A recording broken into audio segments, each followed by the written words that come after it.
Our next step is going to be to put the front side on. So the front side, I cleaned out all the corners to make sure everything's nice and square. Now I'm going to put the glue in here, and actually I'm just going to put the glue on here. Doesn't really matter. Remember, we don't want a ton of glue. Otherwise we're going to have squeeze out city, which can be a problem. And so now you're going to have to kind of finagle this in there. The good news is that it should fit. You might just have to get a little bit aggressive with it. Kind of tweak things. And there we go. I got it to all snap together just fine. And now I'm going to put those same nails in that I did on the other side. Remembering, I always put the short nail in first, so I don't accidentally put too long of a nail in there.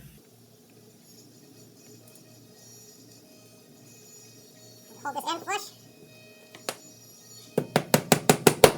I like to do the two ends on this side first. Those are kind of the only two that have a little bit of room to wiggle around. Once I get those locked in, there's not much. And you can see right there I started bending that nail. Don't just crank it in. If you start bending the nail, I would take it out. That nail's bent. Luckily, even though that was the short one, I give you 3 short ones just in case something like that happens.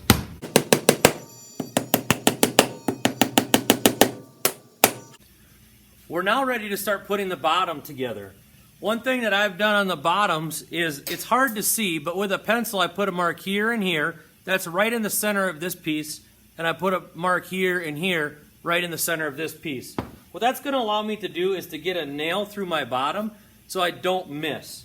Again, if you got glue, I would put a little bit of glue in here. Glue is a way better hold long term than any sort of nail or screw that you can use. So we try to glue everything in Woods class so that our project lasts for a long time. Now I'm going to put the side that I like best facing in. And this might be kind of a tight fit. It should be.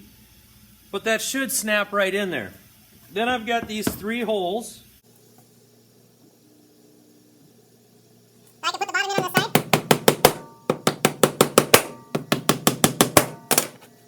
I'll do the same thing on this side. I got these 3 holes. Making sure that bottom's in there nicely. And now my project is almost done. I said I got these 2 holes down here that I'm going to try to get a nail in.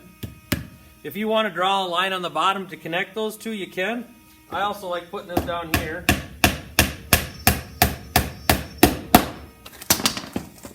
The more hold that we've got on here, the better. So it's kind of tricky. Just want to start it up here.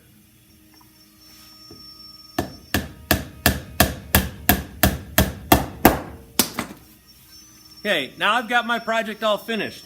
There's no nails sticking out in here, so this will be a nice storage area. Your iPad will slide right in there if you'd like. Books or magazines can slide in there. And then your phone, depending on what phone you have and what case you have, should fit in there. And it will wirelessly hook up to this Bluetooth speaker. But before we get to the next video, I want you to take the sandpaper that you've been given and probably tear it up into a little bit smaller piece, at least half again.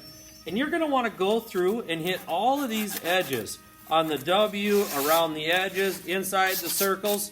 As humans, we don't like sharp edges. So we want to take and get rid of all the sharp edges. And this is best done by hand.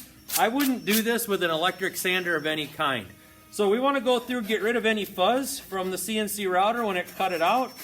Get this looking beautiful inside the W, around, everywhere you can. After I got this all together, I realized that there's 4 nail holes that we missed. And those are the ones on the very end. So we would also put these nails into the holes that were drilled on the very end of your project. And this is going to connect the sides to the bottom to make an even stronger project. What I'm going to use to finish this is mineral oil. You can see I've got just a little bit left in a couple of these bottles. I want to use it up. And if I run out, I can actually even use baby oil. If you look at the ingredients in baby oil, the ingredients are mineral oil and fragrance. So it'll smell baby fresh if you use this. I've got some rags here that already have mineral oil on it. And this stuff is as easy as just pouring it out and then just spreading it on. And it's not going to give it a whole lot of color, but it will give it a good finished look so that it's not going to be a problem if you spill something on it. This will give it kind of a waterproof finish. That's not the most durable, but it absolutely will help in protecting your project for a long time. This is something too that if you notice your project is starting to feel kind of gross or getting dry, you can always put another coat on. If this was a cutting board, we'd be putting coats on probably every couple months, but I'm hoping that this isn't getting wet like a cutting board. You'll really notice it on the end grain. This is called Baltic birch. This is different from most plywood because most plywood has ugly plies in the center. Baltic birch has really nice plies all the way through. And I'm not near done with it, but you can see that mineral oil really highlights those edges. I usually put 2 coats on, so I'll put a coat on, wait 10 minutes, and put another coat on. That's a really easy finish that you could do at home, and hopefully you have some of this stuff already at home, and if not, it's just a few dollars at the store to go pick it up. All right. Back in my shop, it was wonderful to be able to go to school and cut out all of the parts on the CNC router. I think that we owe our administration a really big thank you for allowing me to go in there yesterday when it's kind of shut down to everybody but the custodians. Was able to cut out 48 kits for you guys to put this together, and I'm excited to see what it looks like for all of you. I think that you're going to have a good time building this.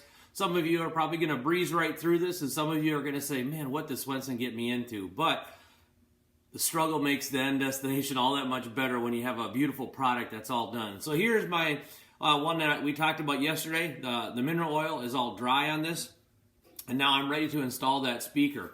The speaker is going to come in a box like this from Rockler. When we open it up, it's actually pretty straightforward what you have.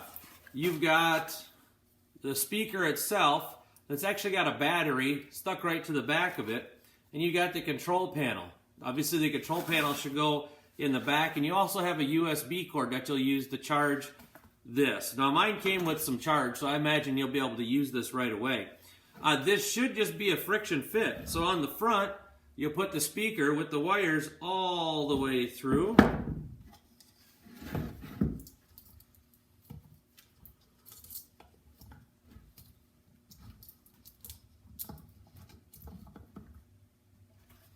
And you may have to push kind of hard to get it in, but that friction fit, the holes are the right size. You shouldn't break anything trying to jam it in there.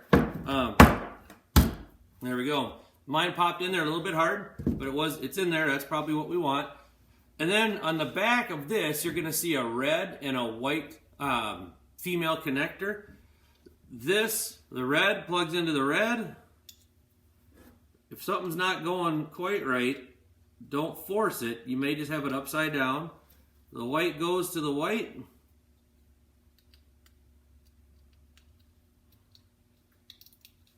Then you just push this leftover cable back into the opening, and then make sure you've got the controls right side up so you can read them. And I guess if you get it in there wrong, it's not going to hurt anything.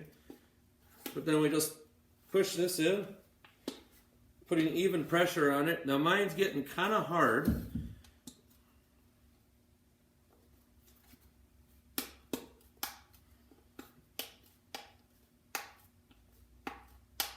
Slowly pushing it in one side then the other.